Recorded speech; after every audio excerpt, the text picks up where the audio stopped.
Hi everyone, welcome to the channel. Sorry for the wait for this one. I've just been recuperating after Tank Fest and a few other things, and to be honest I found myself a little bit burnt out with WarThunder, so I thought I'd put this together as just a little bit of fun really. I've enlisted the help of a few friends on this list as well, who have their own vehicle to cover, so keep an ear out for some content creators you might just recognise. Also, as a disclaimer, this list is just my opinion. I actually enjoy playing a lot of the vehicles on this list, and if you like them a lot, great, as I like them too. I just think that generally these are some of the worst examples functionally in the game currently.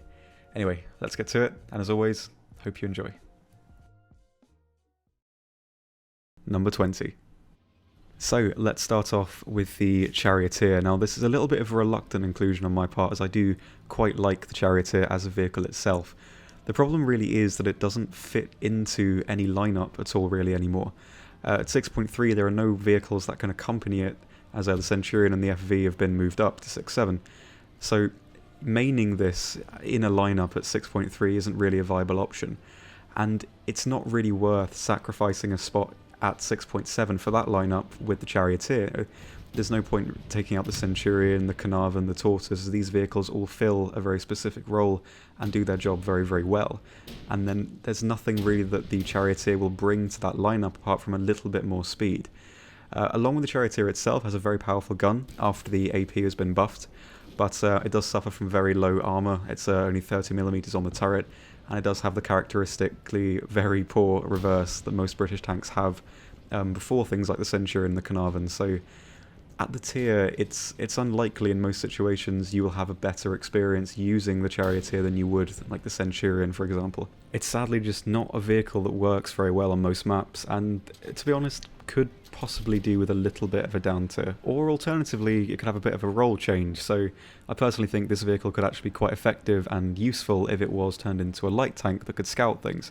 I don't actually know if that's the official designation it could have, but even so, in terms of the game, I think that would really bring it back to relevance again. So, not the best, not the worst, but something had to be at number 20. Number 19. Next we have the T92, which again is a vehicle that I do personally quite like. It's certainly not as good as it was though, as it used to be quite a sponge for damage, having the transmission in the front plate, but now it does receive hull break, and at 6.7, quite a lot of the things it's going to start seeing are going to be firing heat, so even if it hits like a portion of the cupola, for example, it's going to get taken out. It does have several advantages though, in that it does have quite a powerful heat round now. It's got about an extra 50mm of penetration, but the stock grind is not really that great, as it is one of the stock APCR grinds, and at 6.7 it's not really going to be something that's that enjoyable. This thing wasn't that bad back without hull break, as it was quite tanky, as the crew were quite spread out in the tank and it was very hard to really one-shot it. But after that change, it's a little bit underwhelming and does get outclassed a little bit by the Scorpion and the Ontos at 6.7 as well. But they're both, you know, they do the scout tank role as well. And to be honest, in my opinion, at least they do it a bit better. The T92 does have a turret, but even so, with the ammo that it gets, it's just not really enough to make a devastating impact that its contemporaries at the tier can actually do, and do a lot better. Again, this is a vehicle that I do quite enjoy, but I do understand that it's not exactly the most practical tank to use at the moment, especially with the constant up tiers and the stock grind. It's just, the US 6.7 lineup is so good and so expansive that the T92 is definitely one of the worst options to take up against things like the Scorpion and the Ontos as well, that do basically the same thing better. Number 18. Next we have the AMX-30 Brenes, and this vehicle is a little bit outclassed at its tier at 8.7. It is going to receive a little bit of a buff in terms of matchmaking with the new BR update, so it's not going to see things like the Abrams, the Leo 2A4 and the Type 90, but even so, at 8.7 it's going to be practically the only tank at that BR range without a stabilizer, which means practically every vehicle is going to outclass it in terms of reactionary shots like that. So it's only really going to be good as a more passive sniping tank, and at the tier, those aren't really the vehicles that win any matches. Now it's 8.7, which is a 0.3 increase from the AMX-30 B2 that fires the dart round. The reason for this is because it has an ERA package, but even at that tier as well, it doesn't really help much in any way. I've played quite a few games in the AMX-30 Brenes, and I have not been saved once from the ERA plates. And that's mainly just because everything at the tier as well isn't firing heat anymore. They're all mainly firing APF SDS. So the increase in BR that it gets and the increase in weight as well isn't really justified at all because it doesn't help. I mean, it might help for some people in some instances, but most of the time it's not really going to have an impact. And even then, there are lots of holes where the ERA isn't covering the tank, where a heat round can get through anyway. So, to be honest, you're better off sticking with the B2 at a lower BR, or wait until the Brenes gets a down tier, which I think it does deserve. Number 17. Next we have the ISU 122, and this is a tank that I think's forgotten about quite a lot in the Russian tech tree, and for relatively good reason in that it doesn't really have a place in any lineups. 5.7, its gun is going to be okay, it's going to be usable, but it doesn't really have any armor, it's not very fast, it's not very mobile, and it's very tall, so it can't really use any cover really either. It's just quite an underwhelming vehicle in almost every respect. It's got a long reload, it's turretless, not really going to survive any guns at the tier, it's going to get outflanked easily. The only good things it has going for it are the gun and the reverse speed.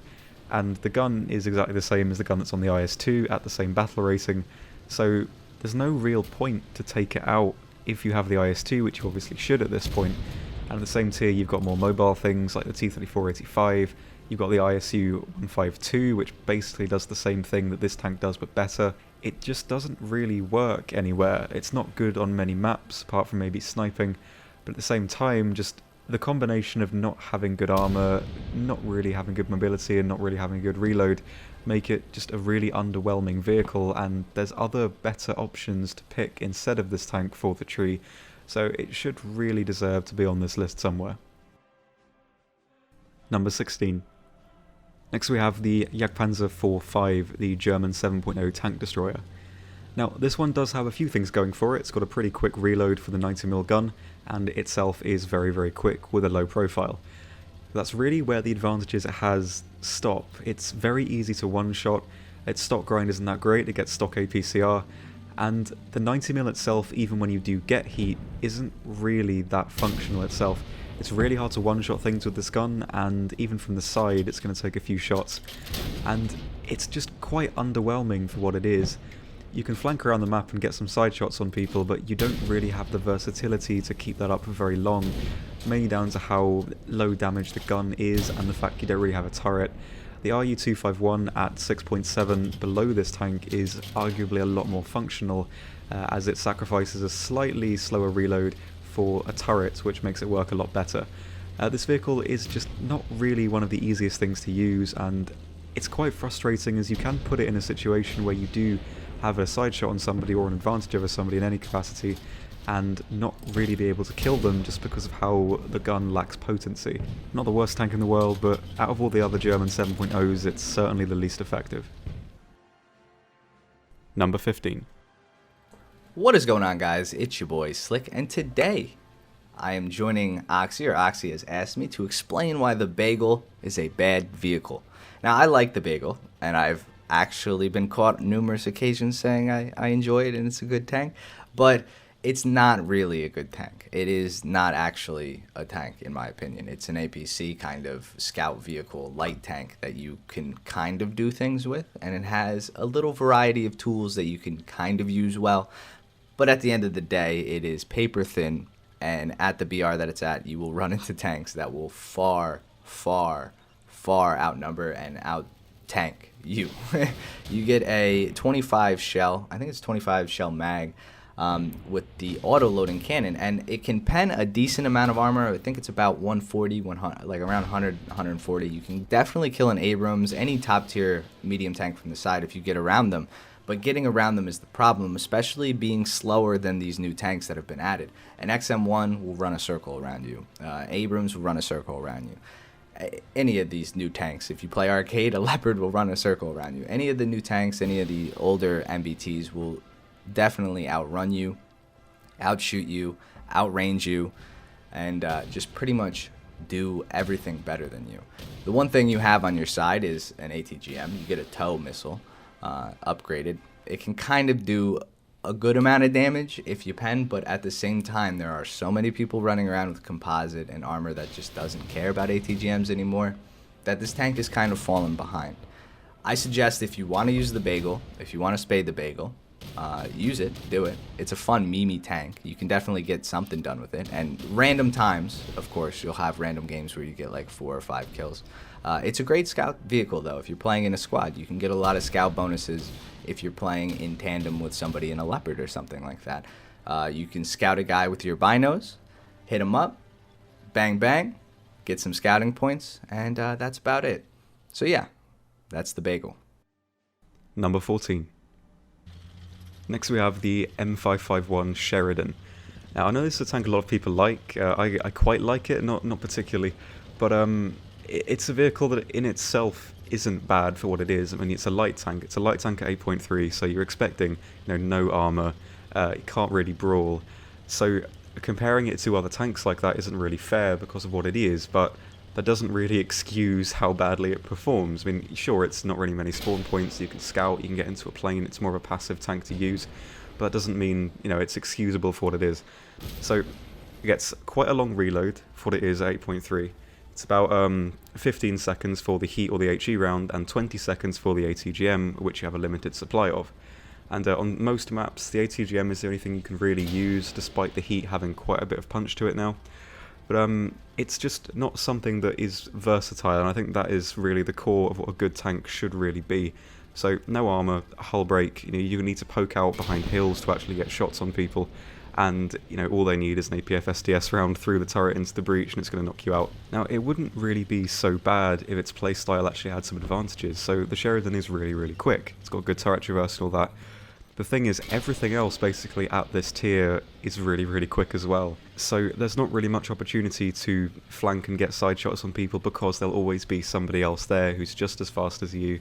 And when you meet somebody in that situation, you're likely going to lose because your round isn't really the most reliable thing to one-shot. You've got hull break, really low survivability. That just makes for quite an underwhelming tank of the tier, despite how famous it is. Number 13. Next up we have the Panzerwerfer. Now this is a vehicle I actually do quite like to play. I think it's quite enjoyable, but from a standpoint of a product, and quite an expensive one at that, it's just not really viable. It's not a good grinder, and itself isn't really a good vehicle, again, just because it lacks a lot of versatility. It's really fun and satisfying to kill things with the rockets, but it's just not something you can count on happening quite often anyway. On large maps, it's not really going to be something that's going to happen a lot, just because the rockets are very hard to aim. They don't do a lot of damage unless you hit a right spot, and even then you might be in an up tier, you might be facing things that you can't really damage whatsoever. And if you are firing a lot of rockets at range, maybe you hit after the 4th rocket and you kill them after the 7th rocket, you've only got a few left before you need to reload, and that's basically half your ammo gone. So you're unlikely to get a lot of kills with this in a single game, and as a vehicle fundamentally it doesn't really tick many boxes. It's very slow, has no armor whatsoever, no survivability and only 3 crew, and it can get really easily killed by planes as well, so it's quite frustrating to use. It's got quite a steep learning curve. So on the surface it's quite deceptive, you think a rocket tank, that's going to be quite fun, quite enjoyable to use, but it's not really. It's something that's not very practical in the game. It's a nice little collector's piece, but for the price it is, it's not really a good vehicle. Number 12. Next we have the Su-122, the 3.0 Russian tank destroyer with the big old howitzer. It's quite underwhelming now. It used to be quite a good vehicle back when HE was really powerful, but currently it doesn't really work as good as it did. And with such a long reload, you need something that's going to be quite reliable and taking out pretty much anything you're going to see. And the main problem with it really is if you miss your shot or it doesn't quite do enough damage, there's nothing you can really do and you're pretty much going to be dead.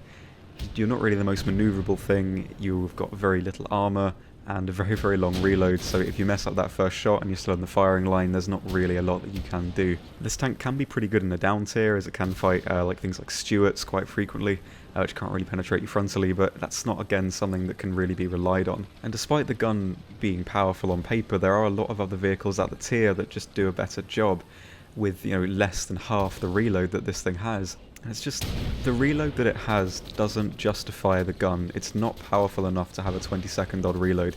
And there are things like at the tier like the Marder or the Churchill gun carrier that have less than half the reload. and are much easier to aim and are much more reliable in actually taking things out. Whereas something like this, if you hit a track or you hit like just wrong, and if you're playing basically any other vehicle, you'll probably have a much better chance at actually finishing them off. It does also get a heat round, but again, it's not really that powerful. I mean, you're going to penetrate anything you hit, but you're not going to kill anything you hit, and then that's about effectively 40 seconds spent on one enemy, and it's just not really enough to justify playing. Number 11. Next up is the Type 61, which at 6.7 is a very poor vehicle, to be honest. It's one of those BRs where you really need to have something quite pivotal about your performance to actually survive. Either a really good gun, really good armor, or good mobility, and this tank has basically none of those. Its gun is okay, and its gun works when it's in the right position, but its mobility is so lackluster and so average that everything else is really going to outperform it. Its survivability as well is very, very poor. It's got basically no armor and it's very, very tall. It's got a massive cupola as well that can easily one-shot the turret. There's just nothing really going for it at one of the most competitive BRs, and it just doesn't really work. I mean, this thing used to be 7.3 for some reason, which is hardly believable seeing as its performance here is so bad as well. And it could honestly probably even do with another down tier on top of this. But even so, it does have some good aspects. The gun actually does work. You get heat, which you can use to deal with pretty much anything you're going to see. But even so, after one shot, you're basically dead. And you can't really put the gun to too much good use because your mobility just isn't good enough to outpace anything on the enemy team. It's just a really, really disappointing vehicle, really.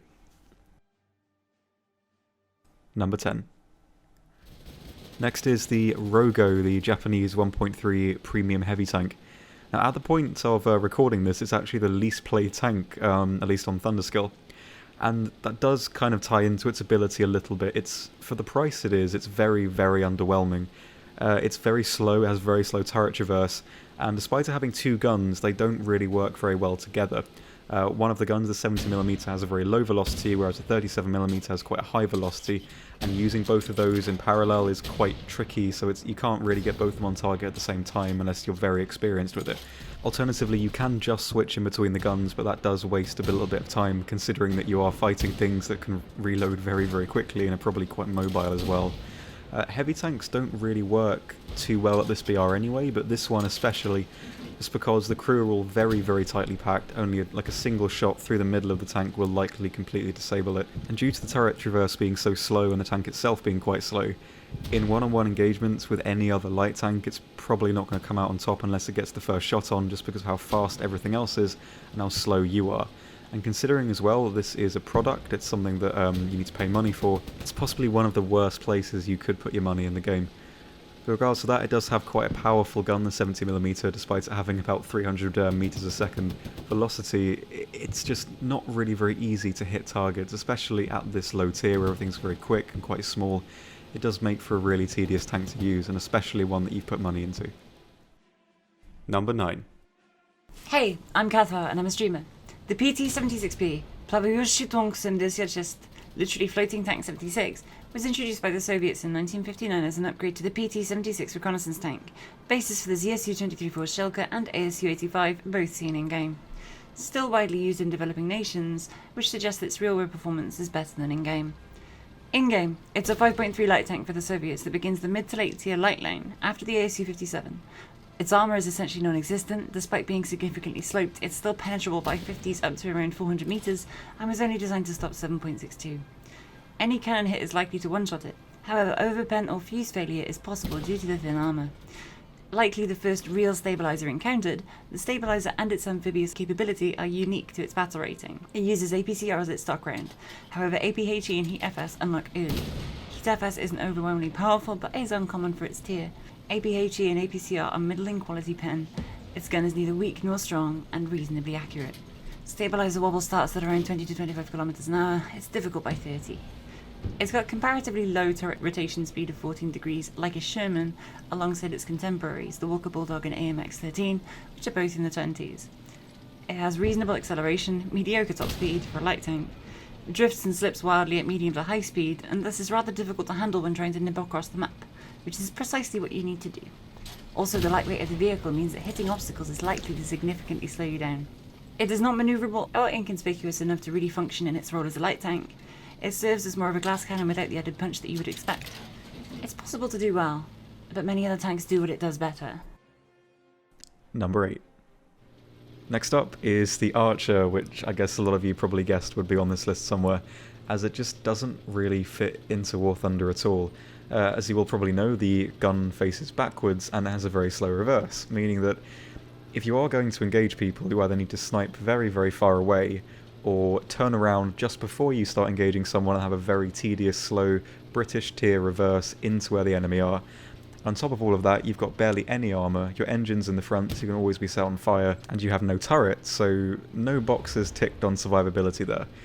Where the advantages come in is only really in the gun itself. At 3.3, a 17 pounder is very, very powerful and can deal with absolutely everything you can see. It does have a slightly quicker reload as well than some of the other tanks that use a 17 pounder. But again, if you can't put the gun into practice and you can't actually get it to a spot where you can take people out, it doesn't really matter. The gun is like a cherry on the top of a cake, except the cake is made out of excrement and hypodermic needles, and even then it's a metaphorical cake, so you can't even take the cherry off and just eat that. I don't know. It certainly has its moments where it can be fun, but most of the time it's not a practical vehicle whatsoever. Number 7. Next is the BM-824, the Russian low-tier rocket tank, and to be honest, it doesn't really have a lot going for it apart from the fun factor. It's quite quick, it does have the rockets, so there is the chance to have some quite fun engagements like that, but apart from that, there isn't really anything else going for it. It's got 2 crew, so any penetrating hit really is going to take it out. And after you run out of all the rockets, which is 24 of them, you need to go back to a cap circle and replenish your ammunition, and it takes quite a while to even reload a single rocket. And on top of that, aiming the rockets is hardly easy. They take a lot of time to get down, and while you're using them, they obviously travel from one rocket to the next, so each shot isn't going to be exactly on target, so you need to compensate, especially if it's range. It's going to be really difficult to actually get the shots on, and you might only take out about 1 or 2 tanks with your entire rocket salvo, which makes its ability to actually take out other vehicles collectively in a match very, very low.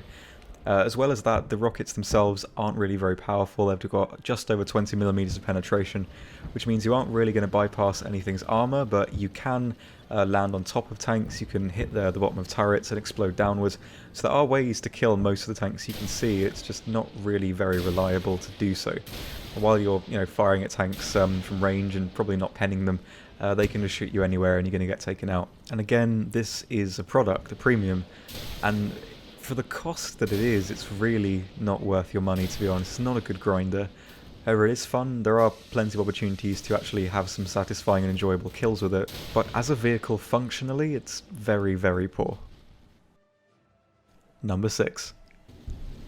Next up is the SAU 40, the French 2.0 tank destroyer, and god, is this a bit of a pain to play actually. The only real good thing it has is a relatively quick reload and a powerful gun.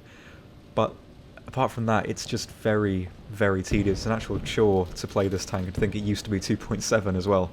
So you've got 3 crew, and 2 of them sit right next to each other, so one shot into the driver will wipe the tank out completely. It has the massive cupola as well, so you can't really sit behind ridges, and the tank itself doesn't really have much going for it in terms of performance either.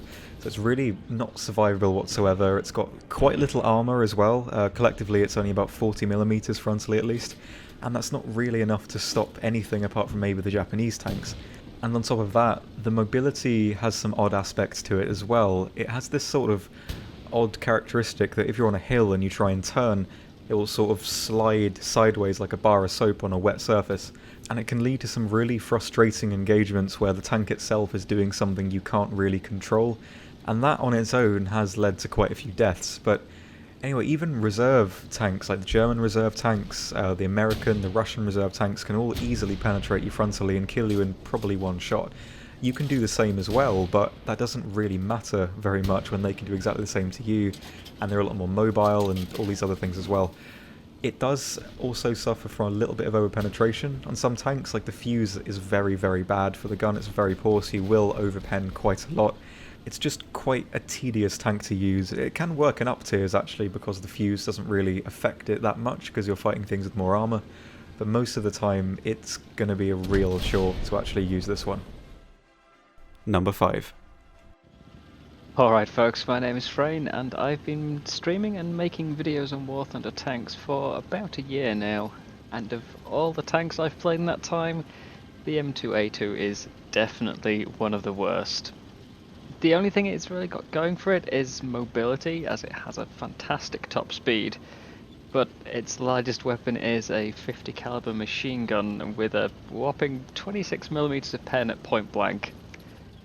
On top of that, your turret doesn't rotate fully and you have nothing you could really refer to as armour, so you've pretty much got to ram it straight into the side of most of your enemies to have a chance, getting as flat on as you can and as close as you can to try and maximise the chance for a penetration. But even then, you've still got to pick your targets pretty well. You need to isolate them, and you're not always going to manage to pen them quickly, so you want to maximise that chance. And it ends up being completely reliant on ambush tactics and making full use of that speed to try and get around onto the flanks. And as one of the first tanks a new player has to drive, that's just a recipe for disaster. There is one positive thing I can say though, and that's, well, it's so fragile it kind of puts you into a constant state of fight or flight. Really gets your adrenaline rising, and that can end up providing some fun. Just don't expect to ever really be successful. It's possible, but it'll take you far more effort than almost any other vehicle in the game. Number 4. Next is the BM13, and this one is very, very tedious to use, and not really very fun to use either. It's got no armour whatsoever. It's got about 1mm on the front, I think, give or take. So any singular projectile in the game can take you out. And because you have 2 crew, a single shot into the driver's cabin is going to knock the entire tank out. And on top of that, the rockets that you have on the rail are positioned in such a way that you can't really fire directly in front of you. So what you can do though is use the suspension control to lock your vehicle still, and then you can tilt it forward a little bit so you can fire on things in front of you. But that takes a lot of time, so if you meet somebody head on, they're easily going to be able to fire a few bursts at your driver or the commander before you can actually even aim the weapon at the enemy. The only real fun that you can have with this vehicle is by sitting at the end of the road and you're parking yourself, so you've got a proper full view down a road so you can actually put fire onto tanks coming at you, or by firing from spawn to spawn, which does actually sometimes work. However, it is quite infrequent and it'll take a lot of practice to actually get into. But apart from that, it's just not really very fun, and at 3.7 it's massively over-tiered, to be honest. It needs a lot of help to be an actual practical vehicle, and that's probably a bit silly of me to say because it isn't really designed to be a practical vehicle. It's a gift vehicle. It was a bit of fun they included, just as I think a little bit of a joke really, because how many people actually wanted the Katusha truck. But even so, the rockets do a lot of damage, but actually getting them to hit a tank is in itself quite the challenge, so you're going to have a lot more fun in WarThunder not playing this one. Number 3. Next up is the Aygo Cow, which is probably the second worst reserve tank in the game, and for good reason, really. It's quite slow, has very little armour, and a gun that can barely scratch anything, really.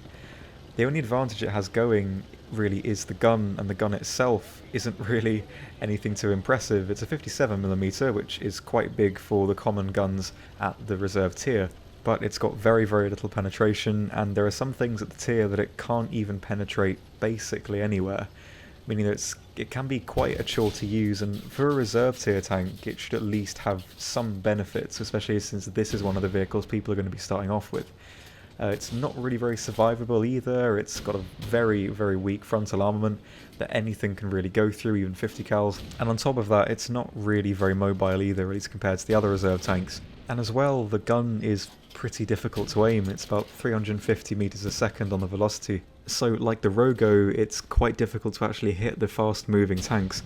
And considering this gun has about 30mm of penetration basically at point blank, you are going to need to actually aim for weak spots, and that's something that not really any other reserve tanks need to consider. So actually getting the round to penetrate and actually do damage is a chore in itself, and with things like the French reserve tanks, this thing can't really scratch them unless you hit a really precise weak spot. It can also see things like the Stuarts and the B1 Bis, which it can't really penetrate anywhere whatsoever. So this one is comfortably one of the worst tanks in the game. Number 2. So the runner-up is the H35, the tank that has probably turned a few people who started with France away from the game entirely. This tank at reserve doesn't really have anything whatsoever going for it. Its armour may be good, but anything can really penetrate it, apart from, well, the Aygo Cow, which leaves a lot of other tanks that can comfortably destroy it. It's very, very slow, and it's got a very, very, very weak gun. It gets stock APCR with about 36mm of penetration at point blank, and even though that's enough to take out some tanks at the tier, because of the modifier on the APCR and because it's actually such a low caliber, even a slight angle is going to cut a lot of the penetration off, leaving most of the tanks that you can actually fight at 1.0 to 2.0 completely immune from this gun, completely. It does get a APHE round, which has about 28mm of penetration, and that again can't really penetrate many things at all, and again has quite a bad modifier for sloping. So the main problem with this tank is that it is a reserve tank, and this could be one of the first tanks somebody who's very new to the game plays. And in my opinion, if I picked up this tank and I had no crew points, no experience, and I was fighting vehicles at my exact same tier that I can't really penetrate frontally in some cases, I wouldn't really want to play the game. And that makes this one very, very poor, a very bad example, just because it can't really do anything. And as well, you can put this tank into a position where, you know, you've got side shots, maybe you're behind somebody, and you're still not going to be able to penetrate them, or even if you do, you're not going to be able to do much damage. And even though it has about 40mm of armour on the front, there's not really many tanks at the tier that are going to struggle to go through that. So this one is one of the worst in the game. But not the worst. Number 1. Now, you all knew it was coming, the Type 60 ATM.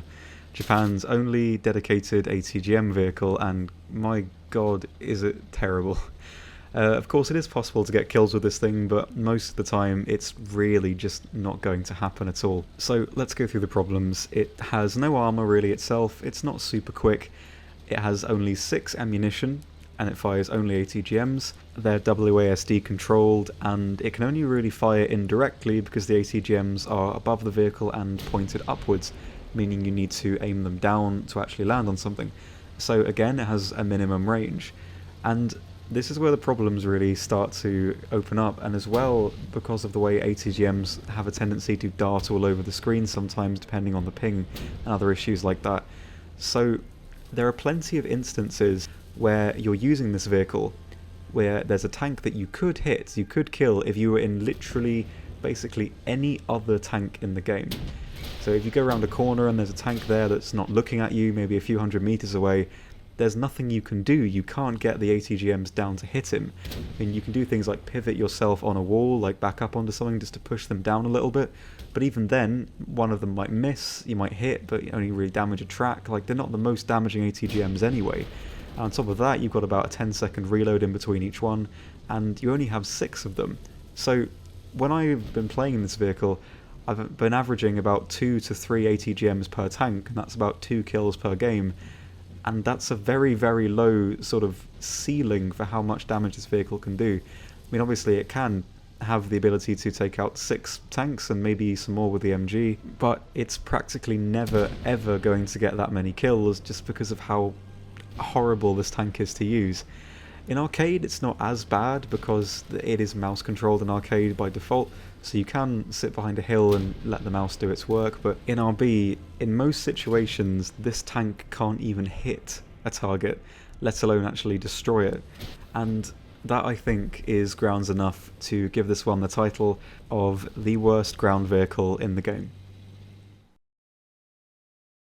So there we go, guys, really hope you enjoyed, and special thanks to Slick, Cath and Freyn for helping with this list. All their channels and streams will be in the description below. And if you disagree with this list or have something you would include and something that you would take out, please let me know. I mean, obviously, again, this is all my opinion and we're all going to have different opinions. This is just mine. So if you've got your own, please leave it below. It would be nice to see what other vehicles everyone out there really doesn't like. So anyway, thank you all very much for watching, and we'll see you next time. Goodbye.